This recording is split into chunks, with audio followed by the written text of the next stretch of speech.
Olá, eu sou Mário, psicólogo social e clínico, e eu estou começando 3 blocos de aula. O primeiro bloco será sobre a psicologia humanista, o segundo bloco sobre a psicologia cognitiva e o terceiro sobre a terapia cognitivo-comportamental. Essa é a primeira aula do bloco sobre a psicologia humanista.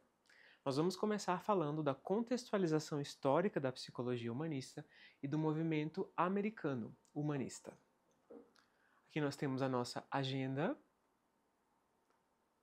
Bom, até a primeira metade do século XX, a psicanálise e o behaviorismo dominavam a psicologia nos Estados Unidos e praticamente todo o mundo, certo? Com os anos 40, os psicólogos e profissionais de outras áreas passaram a questionar a hegemonia desses modelos estritamente acadêmicos, a redução do comportamento a dados empíricos, o entendimento dos processos mentais como construtos mensuráveis e controlados, né, o foco na doença e no pessimismo, o determinismo das experiências infantis na vida adulta e a visão de ser humano como egoísta e destrutivo. Então, essas características começaram a incomodar alguns psicólogos, certo? Que aí passaram a ter uma ênfase, uma compreensão um pouco diferente do ser humano. E ali, a partir dos anos 60, né, a gente observa aí vários movimentos sociais ocorrendo ao longo dos anos 60, os direitos civis, o feminismo, a chegada do homem à lua, né? Tudo isso passou a incentivar mais o interesse para pesquisar e tentar entender o ser humano como livre, criativo e espontâneo, tá certo? Então, passou a ter um maior foco nas potencialidades e na capacidade de desenvolvimento do ser humano. E todo esse movimento na psicologia ficou conhecido como a terceira força. A primeira seria a psicanálise, a segunda seria o behaviorismo e a terceira a psicologia humanista, tá certo? Então, menos patologias, menos determinismo, menos pessimismo e a valorização do potencial humano ao invés disso. Tá? Houve uma integração.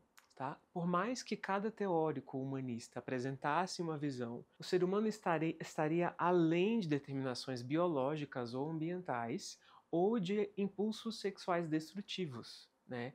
Há uma maior ênfase na experiência subjetiva do ser humano. Na verdade, a psicologia humanista ela é muito mais um movimento do que uma simples abordagem. Né? Ela tem e teve, e tem até hoje, um forte apelo político, social, educacional, né? E até uma certa contracultura. Né? Na verdade, a psicologia humanista e o humanismo em geral foi uma reação à Segunda Guerra Mundial, que é quando há a ascensão dos direitos humanos. A vida pela vida como princípio norteador. Né? O ser humano deveria ser valorizado apenas por ser humano e não por ter nenhum outro tipo de característica que o tornaria melhor, mas é a valorização da vida pela vida. Isso é bastante marcante no movimento humanista e, consequentemente, na psicologia humanista também. Tá?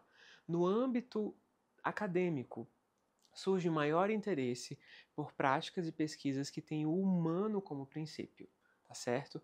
O aconselhamento, a psicoterapia e a educação, tá? E aí, no contexto norte-americano, no contexto dos países de língua inglesa, há uma diferença entre psicologia clínica e psicologia do aconselhamento, né? Clinical Psychology e Counseling Psychology. A psicologia clínica, no entendimento mais norte-americano, seria mais voltada para o estudo dos transtornos, das doenças, da patologia. E a psicologia do aconselhamento, Counseling Psychology, seria mais voltada justamente para o estudo do ser humano e teria muito mais a ver com essa parte, né, com esse movimento humanista, uma visão mais positiva do ser humano do que apenas o foco nos transtornos. E aí a gente tem uma pergunta, né? Qual o ano da Declaração Universal dos Direitos Humanos? Alguns de vocês sabem? Se não souberem, deem uma pausada no vídeo e tentem responder essa pergunta, tá? A resposta correta é 1948, ali 3 anos após do final da Segunda Guerra Mundial, tá certo? A Declaração Internacional dos Direitos Humanos, ela surge como uma reação à Segunda Guerra Mundial. e também as Nações Unidas é uma reação à Segunda Guerra Mundial, tá certo? E aqui uma outra pergunta: em quais desses trechos da Declaração Universal fica evidente a presença desses princípios humanistas? Deem uma olhada e tentem responder. A resposta correta aqui é a letra E. Em todos esses artigos que estão presentes na Declaração Universal dos Direitos Humanos, estão presentes os princípios humanistas, né, da vida pela vida. Por exemplo, o artigo 5. Ninguém será submetido à tortura, nem ao tratamento ou castigo cruel, desumano ou degradante. Ninguém é ninguém mesmo, né? Não é ninguém A, ninguém B, ninguém C. Então, esse é o espírito do humanismo. Então, para que serve a Declaração Universal dos Direitos Humanos? Eu não sei se vocês têm uma ideia para que ela serve, mas ela serve para orientar os países sobre quais direitos as pessoas têm, quais direitos elas possuem. É uma diretriz geral sobre como os seres humanos devem ser tratados, né, com dignidade, especialmente, sobre tudo, tá certo? Então, esses princípios, né, da Declaração Universal dos Direitos Humanos, eles são fortemente baseados no movimento humanista e que tem uma grande influência também na psicologia, certo? E como que os direitos humanos podem ser praticados por nós, psicólogos, independente da teoria que escolhermos trabalhar, né? A nossa área é bastante cindida, ela é bastante fragmentada. Então, cada profissional escolhe uma abordagem para trabalhar. Mas, independentemente disso, os direitos humanos eles podem embasar a nossa prática em todas as abordagens, tá certo? E esse artigo aqui, de 2024, bastante recente, ele dá algumas diretrizes para o trabalho dos psicólogos, para nós nos atentarmos como praticar esses direitos humanos na nossa prática, nas nossas intervenções. Então eu recomendo fortemente a leitura desse artigo que está aqui nos slides para vocês. Tá? E quais foram as principais influências do desenvolvimento da psicologia humanista existencial nos Estados Unidos? Tá certo? Então, de forma geral, ela busca compreender os aspectos positivos da experiência humana. É um foco no positivo e não apenas na doença. Tá? Há uma tese organísmica e vitalista por trás dos princípios da psicologia humanista. Tá? Todo organismo vivo teria a capacidade de se integrar e se desenvolver, buscando a manutenção da vida e a ampliação da consciência. Essa seria uma tendência natural dos seres humanos, tá certo? De se integrar e de se desenvolver. Nós buscamos naturalmente os nossos desenvolvimentos plenos. E aí, alguns nomes importantes para esse movimento dentro da psicologia. O Abraham Maslow, o Rollo May e o Carl Rogers. Talvez a figura mais emblemática da psicologia humanista até hoje, né? O Carl Rogers. Algumas influências, tá certo? O objetivo geral da psicoterapia é favorecer o encontro da pessoa com suas próprias potencialidades, mais do que buscar corrigir comportamentos, problemas ou curar doenças.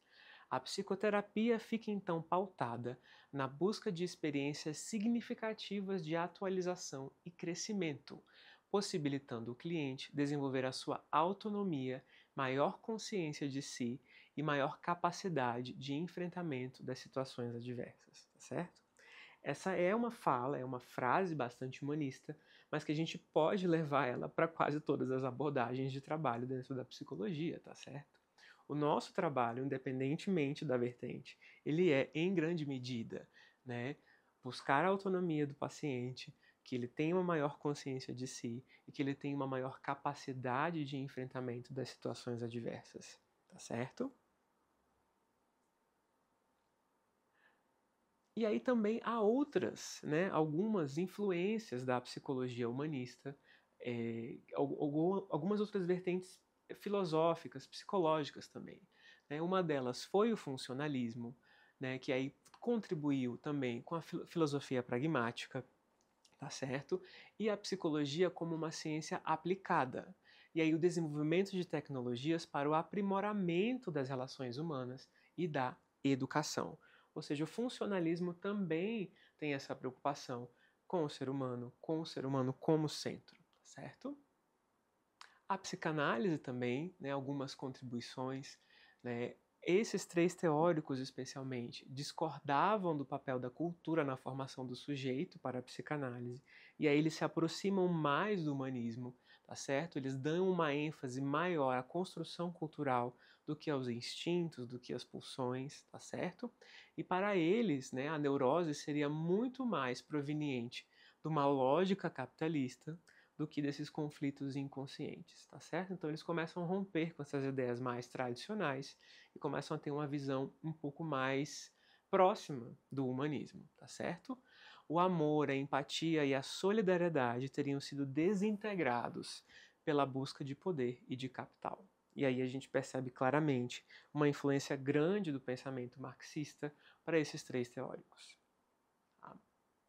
A Karen Horney, né, uma psicanalista também que se aproximou bastante do humanismo, ela contrapunha fortemente, né, algumas noções freudianas, ela trazia outras perspectivas, né, de que um entendimento muito mais cultural, muito mais voltado para a questão do patriarcalismo, tá, do que para essas pulsões inconscientes também.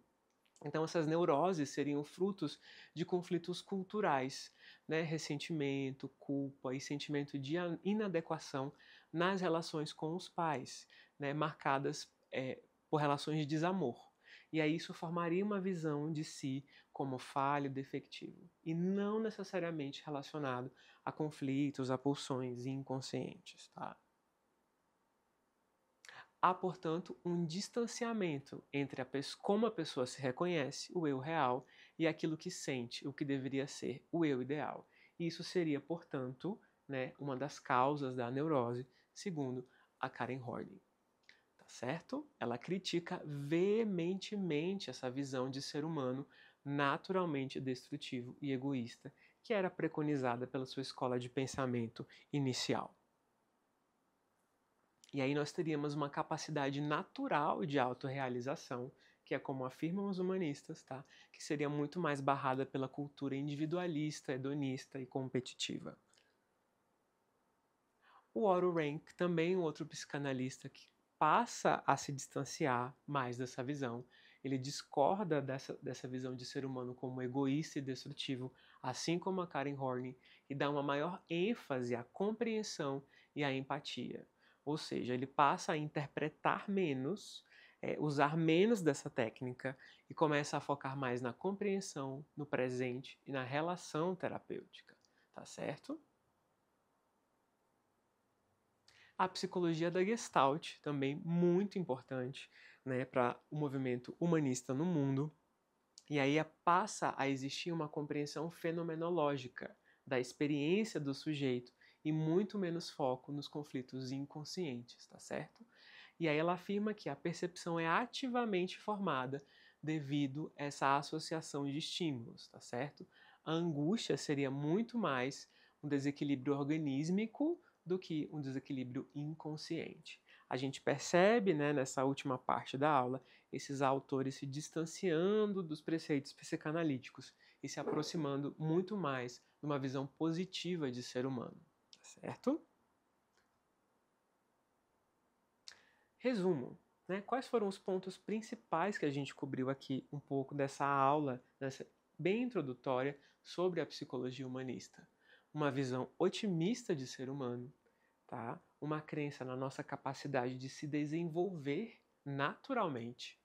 Um contexto histórico importante para o movimento humanista, né? Surgiu ali como reação à Segunda Guerra Mundial, para valorizar a vida humana, tá? Um foco maior na relação terapêutica, um foco também numa relação mais de igualdade do que de hierarquia, um foco maior no eu e um distanciamento, né, desses preceitos psicanalíticos mais tradicionais, tá certo? E aí a visão de que muitos dos nossos conflitos, das nossas angústias, teriam a ver com essa visão mais patriarcalista da sociedade, tá certo? Muito mais cultural do que relacionado a pulsões inconscientes. Então eu encerro aqui essa aula sobre a psicologia humanista e o surgimento do movimento humanista nos Estados Unidos. Obrigado.